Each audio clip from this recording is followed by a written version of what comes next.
Salut tout le monde, j'espère que vous allez bien. Aujourd'hui, dans cette nouvelle vidéo, on va déballer ensemble un projecteur 4K. Allez, c'est parti. Ce projecteur provient de chez ViewSonic qui sponsorise cette vidéo et je les en remercie. Ils m'ont dit: Quentin, est-ce que ça te tenterait de tester un projecteur 4K chez toi afin de ne plus être dépendant d'un écran noir, d'une dalle toute noire, mais là de pouvoir le placer absolument comme tu veux et de disposer ton salon comme tu le souhaites. Je leur ai dit: ok, ça peut être cool. Et puis vous aussi, ça vous permet d'avoir un avis différent parce qu'on présente pas mal de télé sur YouTube et pas tellement des projecteurs. Du coup, je me suis dit, c'est une première pour moi, c'est peut-être une première pour vous. Alors testons ça. Tout bon test de produit commence par un bon petit déballage et celui-ci n'est pas des moindres. Parce que le carton est plutôt joli. Putain, j'ai découpé vraiment trop beau. Voilà. À l'intérieur, on va retrouver pas mal de choses. Notice, pile, câble 1, câble 2, câble 3, télécommande. Ouah, projecteur.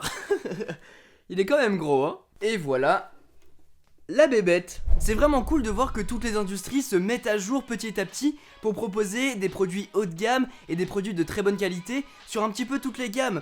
Ici, ViewSonic l'a fait avec un projecteur et apporter de la 4K sur un projecteur, je pense que c'est assez difficile, et l'avoir aujourd'hui en 2018, et bah c'est vraiment cool. Il est fourni avec pas mal d'accessoires différents, des câbles un petit peu de partout pour pouvoir le faire fonctionner, et aussi une télécommande pour pouvoir le télécommander à distance. Et sur le projecteur, on va avoir pas mal de boutons. Déjà ici, on va avoir la molette pour régler le zoom, pour régler le focus. On va avoir le bouton on-off. On va avoir pas mal de petites commandes qu'on va retrouver, je pense, sur la télécommande en elle-même. Donc ça, c'est cool de pouvoir le gérer depuis directement le projecteur. Et quand on le soulève et qu'on regarde derrière, et bah c'est ici qu'on voit un petit peu toutes les connectiques. On va avoir du HDMI, du USB, de l'audio in et out. On va avoir le petit port pour pouvoir recharger la bébête, pour pouvoir la connecter surtout. C'est compatible HDMI, HDR, et ça j'ai vraiment hâte de voir ce que ça va donner. Parce que je vous cache pas qu'avec ma petite télé OLED de chez LG, et bah le HDR il déboîte. Donc voir sur un projecteur ce que ça peut donner, c'est un petit peu un challenge. En tout cas, c'est à peu près tout pour ce qui est du propriétaire. Maintenant, on va l'installer, on va le tester, et puis on va bien s'amuser.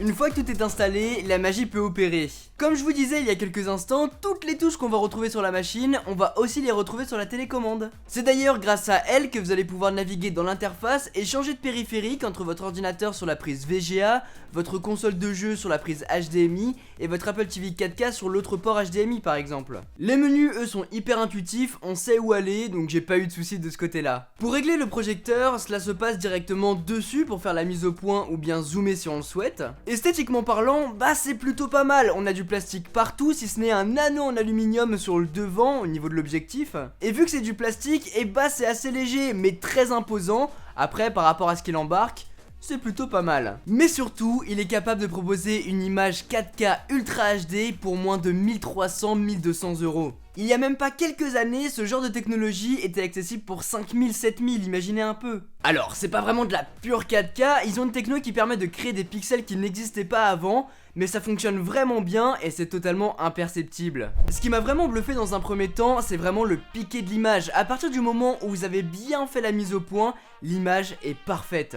Pas d'aberration chromatique, pas de flou autour d'une image, autour d'un personnage. Ça paraît naturel et sans pixels. C'est en général ce qu'on retrouve avec une télé, avec un vidéoprojecteur, l'image est en général beaucoup plus lissée. Là c'est pas du tout le cas. Pour tester tout ça, rien de mieux qu'un petit Blade Runner 2049 en 4K Ultra HD, Blu-ray bien évidemment, et c'était vraiment convaincant. J'ai rarement vu un projecteur de cette qualité. Très honnêtement, en regardant la même image sur ma télé LG OLED 4K et sur le vidéoprojecteur, on voit un petit peu la différence, notamment au niveau des noirs qui sont bien plus profonds et au niveau de la couleur qui est bien plus éclatante sur la dalle. Mais sur une image qui est projetée, l'écran va être bien plus grand et c'est du jamais vu de mon côté. Même en regardant des séries comme Stranger Things sur Netflix en 4K, Dolby Vision, Dolby Atmos, parce que j'y ai relié ma petite barre de son, et bah ça fait vraiment bien le travail. Fini les images plates, là on est vraiment plongé dans son film ou dans sa série. Et puis pour du gaming, c'est absolument pareil. Faire un petit Assassin's Creed Odyssey dessus, et bah c'est une vraie tuerie. Surtout qu'avec un bon recul, on aura une image parfaite et un grand écran. Dans le setup que j'ai créé, le vidéoprojecteur était à peu près 2 mètres du mur, ce qui fait un écran de 2 mètres,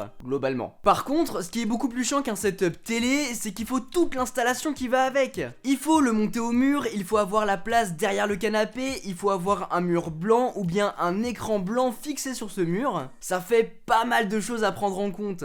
Après, on peut très bien le poser sur un meuble comme j'ai fait là pour la vidéo, mais il faut que ça soit provisoire, il faut vraiment créer un espace, une installation pour pouvoir profiter un maximum du vidéoprojecteur. Au final, j'ai vraiment été bluffé par ce vidéoprojecteur de ViewSonic. Il arrive très bien à nous transmettre la qualité du 4K HDR sur une image projetée, ce qui est quand même légèrement différent qu'une télé, ce que j'ai l'habitude d'utiliser. Mais là, ça m'a fait découvrir un tout autre produit et une toute autre atmosphère. Mais pour 1200 €, c'est vraiment un très bon produit, accessible pour ce qu'il propose. Et si votre appartement ou votre maison remplit les 2-3 critères que je viens de vous citer, à savoir de l'espace de 2-3 mètres derrière votre canapé pour y mettre le projecteur, un mur blanc et une pièce globalement plongée dans le noir, parce que oui, vous allez pouvoir utiliser le projecteur dans la lumière du jour, parce que la luminosité monte assez haut et j'ai été assez étonné de ce côté-là, mais globalement, pour avoir la meilleure expérience, il vaut mieux être dans le noir. Du coup, si vous remplissez ces critères, et bah ce projecteur peut être pour vous. D'ailleurs, de votre côté, n'hésitez pas à me dire dans les commentaires si vous êtes plus team télé ou team projecteur, ça m'intéresse vraiment de savoir ce que vous utilisez chez vous. En tout cas, si ce vidéoprojecteur 4K HDR de ViewSonic vous plaît, je vous mettrai tous les liens dont vous aurez besoin dans la description. Et si cette vidéo vous a plu, n'hésitez pas à mettre un gros pouce bleu et à vous abonner si ce n'est pas déjà fait. Sur ce, vous connaissez la chanson, c'était Quentin, passez tous une très bonne journée. Tchou.